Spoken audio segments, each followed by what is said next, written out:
예, 안녕하세요. 한림대학교 간호대학의 강경합니다. 네.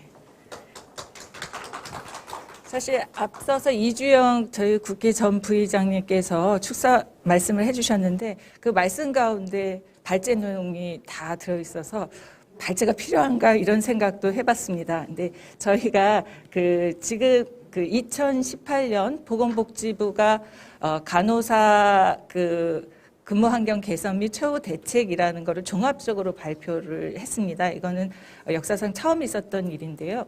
그 이후에 어떻게 정책들이 변화했고, 그리고 간호사들은 어떤 활동을 했고, 그런 것들이 지금 어떤 변화들을 이루어 가고 있는지를 한번 점검하고, 향후에 우리가 어떤 변화들을 또 해야 되는지에 대한 과제들을 점검해 보는 시간이 되겠습니다. 네, 발제 내용은 크게 세 가지 부분으로 나뉘어져 있는데요. 첫 번째 내용은 우리들이 이제 간호사의 근무 환경을 이야기할 때 흔히 이야기하고 있는 익숙한 지표들을 한번 점검을 하고요.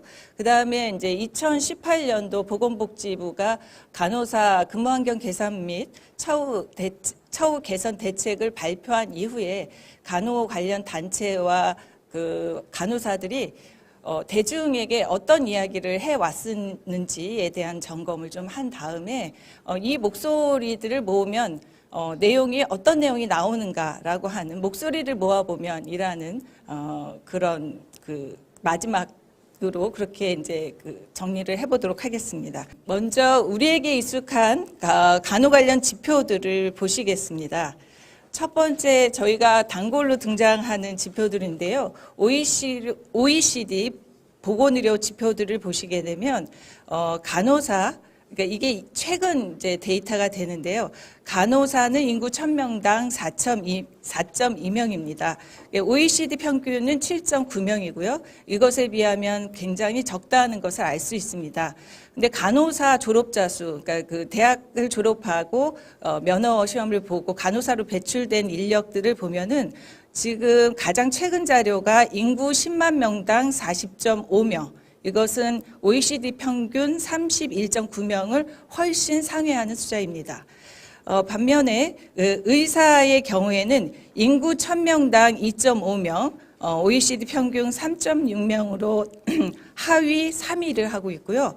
의학계열 졸업자 수는 인구 10만 명당 7.4명으로 평균 13.5명에 비하면 상당히 낮은 수준. 그래서 OECD 국가 중에서는 하위 3위에 속해 있습니다. 이것이 말하는 것은 무엇을 의미하냐면 이 간호사 졸업자 수는 우리가 2008년도 정도부터 해서 상당히 빠른 속도로 증가되어 왔습니다. 그리고 여전히 이제 간호사 수가 부족해 있지만 그 간호사 수가 부족하다는 것이 의미하는 것은 이 의사와 협업을 해서 업무를 수행하는 데 있어서도 간호사에게 일이 부과되는 일들도 있다. 즉 의사와 간호사의 법적 관계를 보면 어느 역할에 있어서는 위임이 가능한 역할들도 있는데 위임이 가능한 합법적인 영역 안에서의 위임하는 활동들뿐만 아니라 지금 다 알고 계시다시피 불법적 행위들도 이루어지고 있다는 것을 알고 계시지 않습니까? PA의 등장이라든가 이런 거, 그러니까 의사의 업무가 간호사의 업무로 넘어오는 현상들도 있어서 이런 것들이 간호사의 업무 강도나 업무 양이나 업무의 시간을 늘리는 그런 역할들도 하고 있습니다. 다음에 이제 시설 및 장비들을 보면 총병상과 급성기 병상, 이것은 OECD에서 상당히 높은 순위를 차지하고 있고요. 그리고 CT와 MRI 같은 그런 장비들은 이거 역시 OECD 평균보다 높습니다. 그리고 의료 이용 건수를 봐도 의료 이용 건수도 외래 진료 일수나 재원 일수들을 보면은 상위 1, 2위를 하고 있습니다. 또 역시 이것이 의미하는 바는 간호사가 병원이라는 공간 안에서 이런 시설과 장비를 운영하기 위해서 들어가는 관련된 업무들이 증가하고 있다는 것을 의미하죠. 그러니까 전반적으로 우리나라는 의료 관련 인력 수는 낮은데 병상 수가 높고 장비가 높다라고 하는 것은 그 장비와 병상을 가동하기 위해서 제한된 인력으로 보다 많은 일을 하고 있다. 그러니까 업무의 강도, 업무의 밀도, 업무의 시간이 굉장히 크다. 그리고 업무의 내용에 있어서, 특히 간호사의 업무의 내용에 있어서도 간호사 본연의 업무에 집중하지 못하는 그런 모습들도 드러나고 있다라는 것을 알 수 있습니다. 그다음에 이제 저희 그 지표에서 흔히 보는 게 활동 간호사 현황인데요. 그 간호사 면허 등록 대비 활동 간호사는 50% 정도 수준에 있습니다. 그리고 이직률을 살펴보면 종별로 지금 나타나고 있는데 상급 종합병원의 경우에 2019년 현재 11.6%, 그 종합병원은 20.0%, 그리고 병원은 17.3%. 전체적으로 보면은 이직률이 과거에 그 2018년도 이전에 비해서 그 이후에 크게 좋아졌다라고 보기는 어려운, 오히려 이직률은 증가하고 있다라는 경향을 볼 수 있습니다. 특히나 이제 신규 간호사의 이직률이 상당히 높은데요. 이제 이직률의 경우에 2019년도 것만 보면 상급종합병원이 43.5%, 상급종합병원이라고 하면 인적 물적 자원이 상당히 그래도 종합병원이나 병원급에 비해서 갖춰져 있다라고 보아지는 상급 종합병원조차도 43.5%이고요. 그리고 그다음에 종합병원이 48.0%, 병원급이 34.0%입니다. 이런 이직률의 경향으로 봤을 때 그 어떤 정책의 효과나 이런 것들이 이게 나타나고 있는가에 대해서 우리가 좀 고민을 해볼 필요가 있을 것 같습니다. 다시 이제 그 슬라이드를 보시면 오른쪽에 시도별 인구 1000만 명당 의료기관 활동 간호사 수를 보면은 이건 이제 지역 간 격차가 얼마나 심한지를 보여주는 지표인데요. 여기서 그 지역 간의 격차들이 상당히 있다라는 것을 알 수 있고요. 그 하단에 있는 지금 그 표에서 나타나 있는 거는 의료기관의 특성별 병원을 분류했습니다. 이것은 전국 보건의료산업 연맹인가요? 보건의료 노조라고 줄여서 이야기하고 있는 노동자 단체에서 조사한 자료인데요. 이제 그 노동조합에 가입되어 있는 사업장별로 봤을 때 개인 사업장 중에서 민간 중소병원 중에서 이직률이 가장 높은 경우, 서울에 있는 어떤 병원이 1위를 했는데 이직률이, 이건 신규 이직률이 아닙니다. 42.9%예요. 예. 지방의료원의 경우에 1위는 수도권에서 나왔는데 이거는 22.7%. 그리고 사립대병원의 경우에 1위는 인천에서 나왔는데 28.3%죠. 공공병원의 경우에 군립병원인데 1위가 45.5%. 이 경우에는 뭐 워낙 간호사 수가 적었기 때문에 퍼센테이지가 높게 나오긴 했습니다만, 이렇게 개별 사업장으로 보면, 우리가 평균으로 보면 한 15% 정도의 이직률이었지만 개별 사업장으로 보면, 그러니까 평균으로 말할 수 없는 것들이 있다는 거죠. 개별 사업장으로 보면 이직률이 상당히 높은 사업장들이 다수 있을 것이다. 이 부분에 대한 대책도 필요하다라고 이제 볼 수 있겠습니다. 그리고 저희가 이제 입학 지속적으로 정부가 해왔던 정책들이 뭔가 하면 입학 정원을 확대하는 거였죠. 그러니까 입학 정원 내에 우리가 정원의 인원도 있는데요. 이 입학 정원은 2008년도부터 급격히 증가시켜서 2019년도엔 놀라운 숫자가 되었습니다. OECD 국가나 아마 전 세계적으로도 유례가 없는 증가 속도일 거라고 생각이 됩니다. 그리고 반면에 저희 국가고시 응시자 수를 보면은 응시자 수와 합격자를 보면은 합격률이 상당히 높음을 알 수 있습니다. 또 이것이 의미하는 것은 무엇이냐? 저희가 그 짧은 기간 동안에 교육기관의 수도 늘렸고 간호대학 학생 수도 늘렸는데, 이 학생들이 입학한다는 것의 의미는 바로 등록간호사가 된다. 4년의 교육을 받으면 등록간호사가 된다라는 것을 의미하겠죠.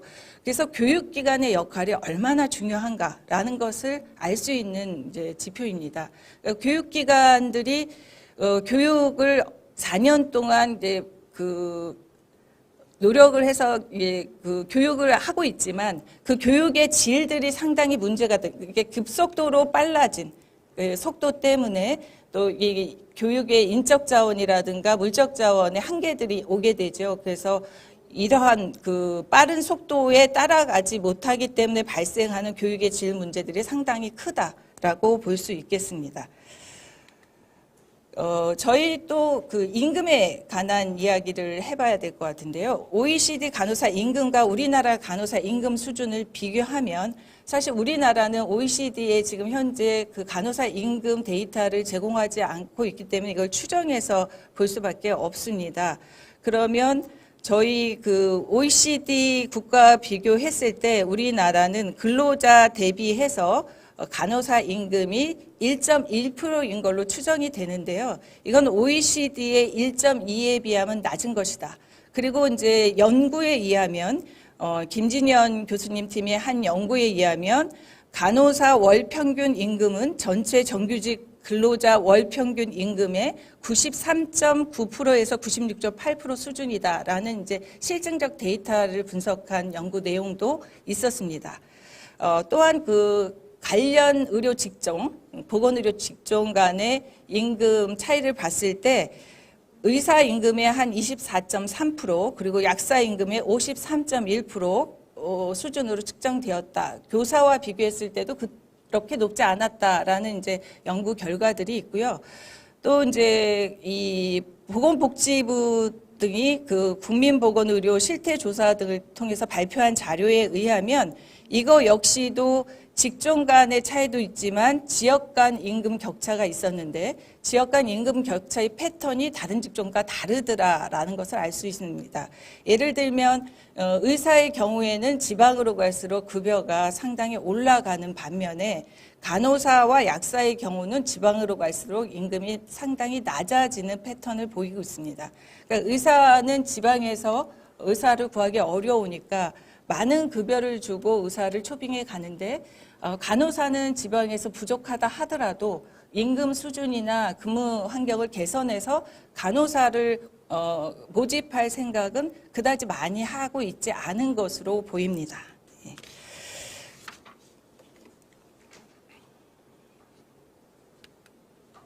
그래서 OECD 지표를 비롯한 다양한 양적 지표가 의미하는 것은 무엇인가를 저희가 한번 정리를 해보면 우선 OECD 대비 간호대학 졸업생의 수는 적지 않다. 많죠. 이게 이 속도로 계속 가다 보면 이 간호사 노동 그 시장에서는 과잉 현상이 나타날 수도 있다. 이건 이제 그 어떤 증거들을 가지고 분석을 제가 못했기 때문에 뭐 확실히 말씀드릴 수는 없지만 이러한 증가 속도로 가면은 과잉 현상이 초래할 수 있고 그 다음에 이 간호사 수가 많기 때문에 지방에 있는 의료기관들이 간호사의 임금을 올리거나 노동 환경을 개선을 해서 간호사를 모집하려는 노력을 하지 않을 가능성이 상당히 높다라는 말씀을 드릴 수 있겠습니다. 역시 이제 그 모든 지표들이 그럼에도 불구하고 그 OECD 대비 활동 간호사 수가 적은 것만은 사실입니다. 근데 활동 간호사 수가 적다고 해서 그것을 간호학 졸업생 수를 늘리는 방법으로 이 문제를 해결하려고 하는 정책의 방향이 과연 옳은가라고 하는 것에 대해서는 저희가 깊이 있게 토론을 좀 해봐야 될 필요가 있겠습니다. 앞에서 본 바와 같이 그런 다양한 노력을 했음에도 불구하고 이직률은 여전히 높았고 지역 간 격차는 심했고 신규 간호사의 이직률은 점점 증가하고 있는 추세입니다. 예. 그래서 지역 간 병원 규모별, 병원의 또 형태별로 임금이나 노동 조건이나 인력 배치 수준 등의 편차는 컸다라고 이제 정리해 볼 수 있고요.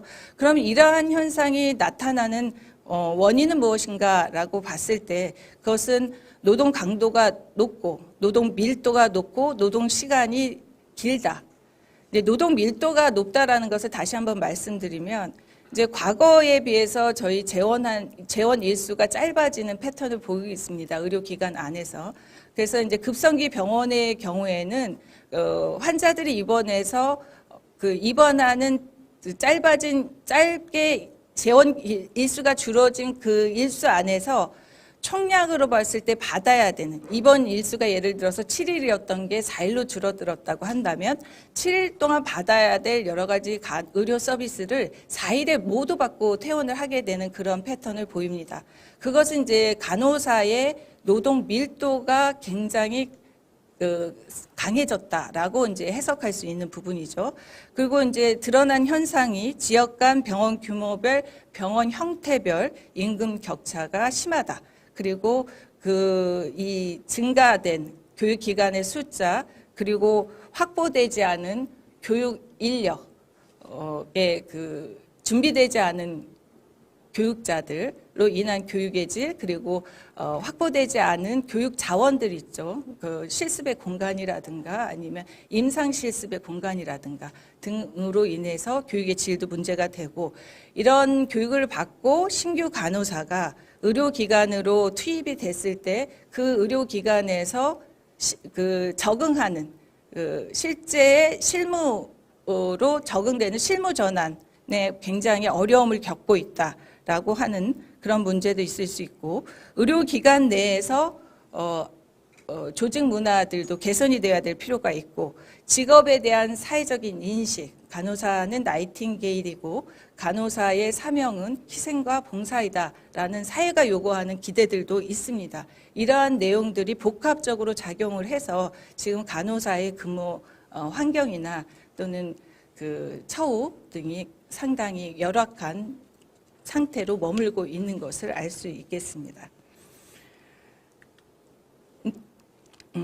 말씀드린 바와 같이 2018년도 3월에 보건복지부는 간호사 근무 환경 및 처우 개선이라는 대책을 발표했습니다.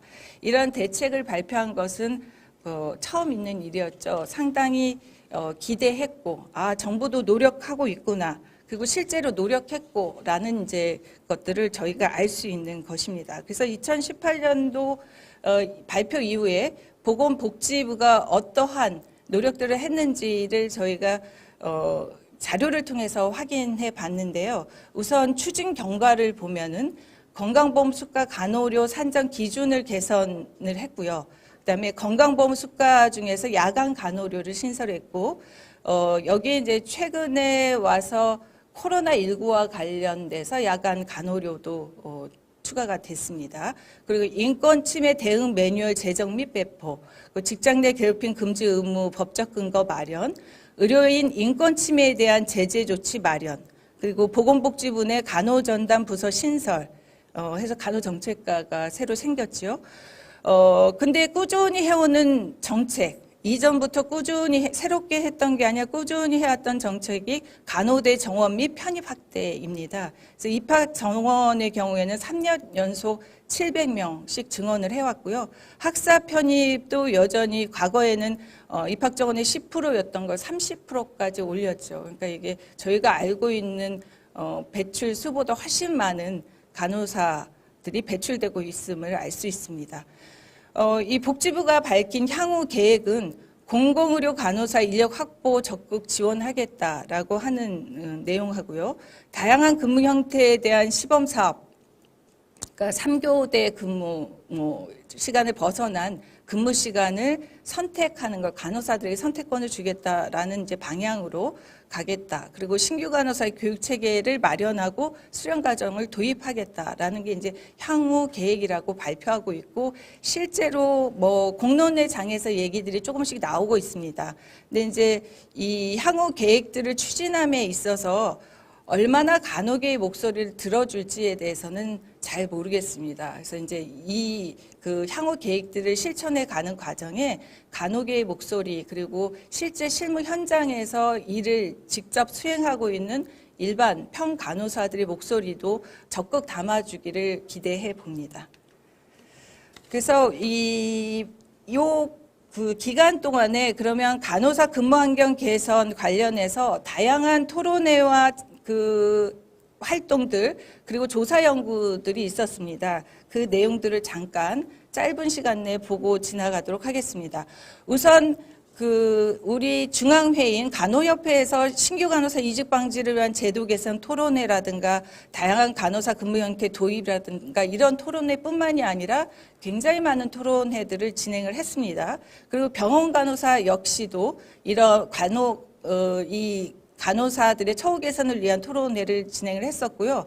학계에서도 간호사에 투자해라라는 이제 슬로건을 거고 간호행정학회에서 또 진행을 했었습니다.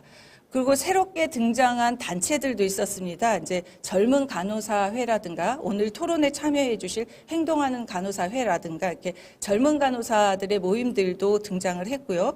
그리고 이제 노동단체들도 그 어느 때보다 굉장히 활발하게 움직였던 지난 한 2, 3년이었던 것 같습니다. 그래서 단체들의 그런 공론의 장을 여는 모습들을 볼 수 있었는데 여기에 드러난 활동뿐만 아니라 다양한 단체들이 상당히 많은 활동들을 했어요. 목소리를 내기 위해서. 그리고 또 과거하고 다르게 조금 달라진 것은 대중에게 이야기하는 간호사들, 일반 간호사들이 늘어났다는 게 참 저는 또 놀라운 발견이었는데요. 지상파 방송이나 팟캐스트 등의 일반 간호사들이 등장해서 본인들의 근무 환경에 대해서 말하기 시작했습니다. 그래서 이런 것들이 어렵다, 이런 것들은 어떻게 개선했으면 좋겠다라는 이야기들을 했고요. 그 다음에 이제 유튜버에서도 이제 방송들을 하고 있고 거기에 래퍼 간호사도 등장하는 거 혹시 아시나요? 그래서 래퍼 간호사도 있고 그렇습니다. 그리고 이러한 이야기들을 모아서 최근에는 입법 시스템을 통한 입법 참여도 하고 있는데요. 아마도 잘 알고 계시겠지만 간호사 1인당 담당 환자 수 축소에 관한 청원에서 이게 10만 명 국민 청원 동의를 거쳐서 지금 소속 위원회에서 검토 중인 것으로 알고 있습니다. 여기에 이제 법안의 내용은 크게 한 4가지 정도로 정리되는 것 같습니다. 첫 번째 간호사 인력 배치 수준에 관한 내용이고요. 두 번째는 간호사 임금에 관한 내용. 세 번째가 신규 간호사 교육에 대한 내용, 그리고 네 번째가 간호사 인권 보장에 관한 내용입니다. 그리고 이제 연구들을 잠깐 소개해 올리겠습니다. 연구들도 많이 활발히 진행되었는데 병원 간호사에서 진행했던 신규 간호사 직업 만족도라는 연구에서 급여, 휴가, 복리후생, 근무시간, 오프 등에 대한 만족도를 물었을 때 부정적으로 답한 비율이 40% 정도 수준이 됩니다. 그러니까 신규 간호사는 여전히 어렵다라는 이야기를 할 수 있고요. 그다음에 간호사가 인지하는 근무 만족표, 일생활 균형 적합도, 공평성에 관한 연구도 병원 간호사에서 진행을 한 보고서에 의하면 여기에서도 역시 근무 만족도, 일생활 균형 적합도, 공평성에서 부정적으로 응답한 비율이 상당히 되는데 특히나 종합병원, 그러니까 상급 종합병원에 비해서 종합병원이 굉장히 근무 여건이 안 좋은 걸로 확인되었습니다. 그리고 의료기관 종별 간호사의 주 평균 근무 시간, 이거는 근무표를 분석했기 때문에 실질적으로 추가 근무하는 것은 반영이 되지 않은 건데요. 여기에서도 종합병원 간호사들이 다른 종별에 있는 간호사들보다 상대적으로 어려움을 겪고 있다는 것을 알 수 있었습니다. 그리고 간호사의 비사회적 근무 시간, 그러니까 일과 사회를 균형 있게 일 가정 양립을 할 수 있는지를 볼 수 있는 지표인데 전체 근무 시간 중에 비사회학적 시간에 근무하는 비중이 간호사들이 60% 정도가 된다는 겁니다. 이거 역시도 종합병원 간호사들이 조금 상대적으로 안 좋은 그런 모습을 보이고 있습니다. 그리고 이제 간협에서 발표한 내용이죠. 중소병원 교대근무 간호사 근무 환경 및 처우 개선을 위한 실태 조사에서 일반 병동 간호사 1명이 담당한 환자 수가 25명에서 30명, 평균이 그렇다고 하면은 안 좋은 병원은 40명이 될 수도 있고 50명이 될 수도 있다는 이야기죠. 그리고 임신과 출산 등 모성 보호에 대한 지원이 너무 부족하다. 그래서 이제 쉬고 싶어도 쉴 수 없는 상황. 이 발표하는 별도로 해서 아파도 병원에 출근할 수밖에 없는 현상을 우리가 프리젠티즘이라고 이야기하는데 아파도 병원에 출근해야 되는 간호사들이 1년 중에서 조사에 의하면 1년 중에서 한 10일 정도는 아파도 병원에 출근한다.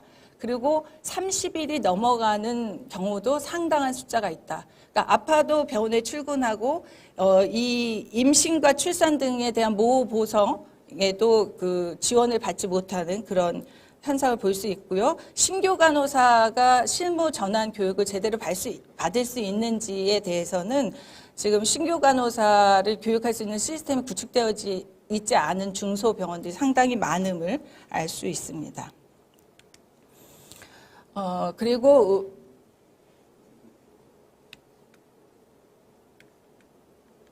그리고 간호관리료 차등제라고 하는 것을 복지부가 야심차게 내놓은 작품 중에 하나일 겁니다. 근데 이제 이 정책 효과를 보는 연구에서 제가 자세히 설명할 수는 없습니다만 일단은 저희가 의료법상의 기준이 간호사 1대 2.5인데 1대 2.5라고 하는 것은 간호관리료 차등 지급제의 등급에 의하면 상급 종합병원의 2등급, 그다음에 종합병원의 1등급에 해당하는 기준인데요. 그것을 지키지 않은 병원들, 그러니까 그 차등제 개정의 수혜를 보는 그런 병원주를 대상으로 조사했을 때 정원 기준을 충족하는 기관이 종합병원이 38.4%, 병원은 19.4%에 불과했다. 그러니까 나머지는 그 의료법 기준을 지키지 않고 있다라는 이야기를 할 수 있겠습니다.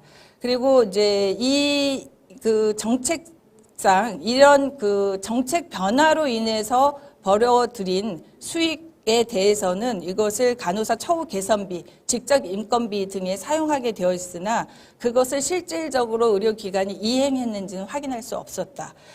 이 결과 테이블 4에 보면 예를 들면 이거는 우리가 그 기준이 바뀐 게 그 병상수에서 환자 수로 바뀐 거거든요. 그러니까 의료기관 입장에서 보면은 간호사를 추가로 고용하지 않다 하더라도 그냥 그대로 등급이 상향돼서 벌어들인 수익, 이 간호사 1인당 예를 들어서 2등급에서 1등급으로 올라간 경우에는 간호사 1인당 400만 원이 넘는 액수이고요.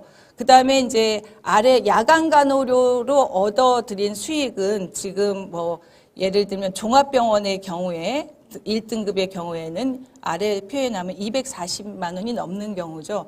그러면 이것들이 간호사들의 임금에 반영이 됐느냐라고 보면 반영이 안 되었을 가능성이 높습니다. 그리고 왜냐하면 실질적으로 간호사들이 이러한 제도가 있다는 걸 모르는 경우가 한 60% 정도 되고요. 본인의 임금이 올랐는지에 대해서 올랐다고 인지하는 경우가 그렇게 높지 않았습니다. 그래서 이게 반영되지 않았을 가능성들이 상당히 높다. 그럴 가능성이 높다라고 볼 수 있겠습니다. 일반 간호사 임금 격차 현황과 표준 임금 가이드라인의 개발이라는 연구도 진행되었습니다. 그래서 여기서 주장한 바는 간호사가 그 지역 간 임금 격차가 심한데 같은 경력일 때 지역이 어디에 근무하고 있느냐에 따라서 임금 차이가 크다.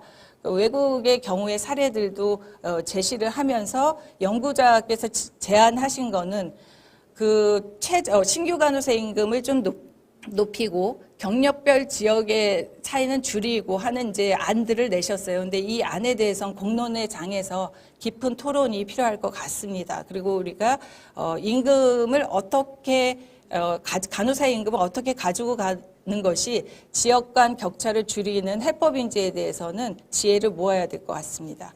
그리고 간호사 자살에 대한 이야기도 이제 제가 참여해서 페이퍼를 쓴 것인데요.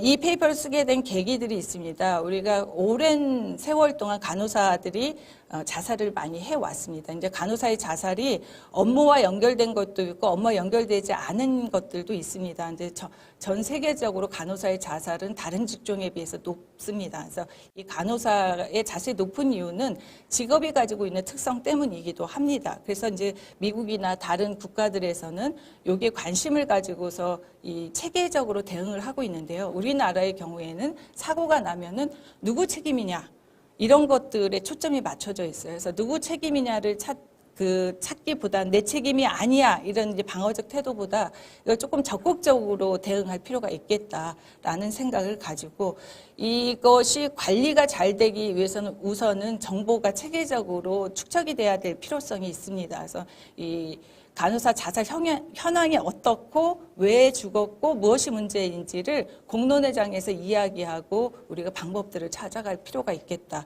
이제 이게 그 간호사의 근무 환경이 얼마나 열악한가를 보여주는 지표가 자살이지만 자살하지 못한 간호사들도 있다는 거죠. 예, 그래서 열악한 이 환경들에 대해서 저희가 조금 개량화된 지표뿐만이 아니라 다른 접근을 통해서 내용들을 살펴볼 필요가 있겠다라고 말씀드리겠습니다. 환자 입장에서 간호사 배치 수준을 한번 생각해 봤습니다. 이제 의료법에 명시된 간호사 정원 준수를 한다고 가정을 한다면 일반 병동의 경우에 근무조별 간호사 1인당 12명의 환자를 담당한다고 가정해 볼 수 있습니다. 지금 그렇게 되지는 않고 있지만요. 그리고 우리가 8시간 3교대를 하고 있기 때문에 직접 간호 시간은 근무 시간의 30%에서 한 35%, 뭐 많게는 40%까지도 추정해 볼 수 있겠지만 30%로 가정해 본다면 간호사 1일 직접 간호 시간은 2.4시간이고 이거를 환자 1인당으로 나누어 보면은 12분에 해당됩니다. 근무 조별로. 그러면 이거 12분이라는 것이 의미하는 바는 뭐냐? 간호사는 하루 종일 바빴다. 그러나 환자는 간호사를 볼 수 없었다. 이런 이야기입니다. 근데 여기서 우리가 생각해 볼 것은 뭐냐면 현재 의료법은 근무조별 간호사 수가 아니라는 겁니다. 그리고 의료법상 간호사 정원을 준수하지 않을 경우 환자가 간호사를 만날 수 없게 될 거라는 거죠. 특히 이제 간호협회가 발표한 중소병원의 경우에는 평균 뭐 25명에서 30명을 보고 있다고 하니까 간호사를 만날 수 없는 게 설명이 됩니다. 현장에서.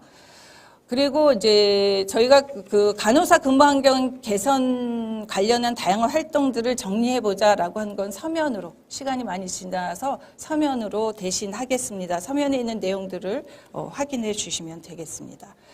그래서 우리가 이런 다양한 근무 환경 개선을 위한 토론도 했고 여러 가지 외부에 알리는 활동도 했고 조사 연구를 통해서 정책을 정교하게 다듬어 달라는 요구도 했습니다. 이러한 요구들을 좀 모아 보겠습니다. 첫 번째, 간호대학 입학 정원 확대를 통한 간호사 부족 문제 해결은 어렵다. 2008년 이후 놀라운 속도로 증가했지만 이 입학 정원의 확대로 인해서 간호교육의 질 문제가 심각하다라고 이제 알 수 있겠습니다. 의료기관은 서울 수도권에 집중되어 있고 교육기관은 지방에 집중이라는 표현보다는 서울 수도권이 25%라면 지방에 75%가 배치되어 있습니다. 그래서 실습기관 확보도 어렵고 실습기관의 간호인력 부족으로 실습교육의 운영이 효과적으로 전개되지 못하고 있다라고 하는 것들을 말씀드릴 수 있겠고요. 면허 취득을 위한 간호사 국가시험의 합격률이 높다 말씀드린 바와 같이. 근데 간호교육 인증평가원, 그래서 교육기관의 질이 상당히 중요한데 간호교육평가원의 인증평가 기준이 어떻게 변화하고 있는지라고 하는 것도 사실 공론회장에서 우리가 깊이 있게 토론해 봐야 될 과제라고 생각합니다. 오늘은 여기까지는 하기 어려울 것 같습니다. 그리고 충분하게 교육받지 못한 간호사들이 적응하지 못해서 드러나는 이제 현상들이 있습니다. 이미 이제 이직률이라는 지표를 통해서 확인할 수 있었고요. 두 번째, 간호사 인력 배치 수준을 높여라라는 이제 목소리들이 있습니다. 두 가지 방향입니다. 하나는 최소 간호사 인력 배치 수준을 법제화해라. 두 번째는 적정 인력, 그러니까 일반 병동이면 일반 병동, 중환자실, 신생아실 이 업무 간호 단위의 특성에 맞춰서 적정 간호 인력을 배치해라라는 주장입니다. 그리고 그 배치 기준을 할 때 근무조별 간호사 수를 이야기해라. 병상 근무조가 아닌 평균으로 이야기하지 말라라는 주장이 있고요. 그다음에 간호관리료 등급도 이게 1999년에 시행이 되면서부터 한 번도 기준 자체는 변화하지 않았는데 우리 노동의 밀도, 시간, 강도가 세졌기 때문에 그 기준의 상향 조정이 필요하다라는 이제 목소리가 있습니다. 그리고 인력 산정 시에 6개월 미만의 신규 간호사는 거기에서 제외해라. 한 사람 간호사의 몫을 하지 못하고 있다. 그리고 법을 준수하지 않는 의료기관 강력하게 통제해달라라는 목소리가 있습니다. 그 의료기관에 간호사 배치위원회를 두고 배치 수준을 일반인에게 공개하라. 저도 이제 발제 자료를 준비하는 과정에 여러 기관에 들어가서 자료를 좀 정책 관련 보고서라든가 이런 데이터들을 좀 보려고 했을 때 어느 단체는 그 자료에 접근하는 게 굉장히 어려웠습니다. 그래서 이런 그 정책을 이야기하고 토론하고 이러려면 중요한 데이터들은 대중에게 공개되는 것이 좋겠다. 또 연구자들에게 공개가 돼서 연구자들이 정책 연구들을 통해서 정책을 정교하게 다듬어 가는데 유용하게 활용할 수 있으면 좋겠다라는 말씀을 드리겠습니다. 한편 이제 이 다양한 근무제에 대한 검토, 그러니까 간호사 이 3교대 근무에 대한 검토도 하고 있는데요. 그래서 예를 들면 여러 가지 대안적인 그 방법들이 검토되는 것들이 있는데 그런 검토되는 근무 형태들에 앞서서 저는 해야 되는 게 인력 배치 수준을 우선적으로 높여야 된다라는 말씀을 드리고 싶은 게 우선 지금 여러 가지 그 단체에서 검토하고 있는 12시간 근무제의 경우에요. 예를 들면 지금 현재 간호사 1인당 365일 중에서 226일을 근무한다고 가정을 하면 이걸 12시간으로 바꾸면은 151일 정도 근무해야지 같은 근무 시간입니다.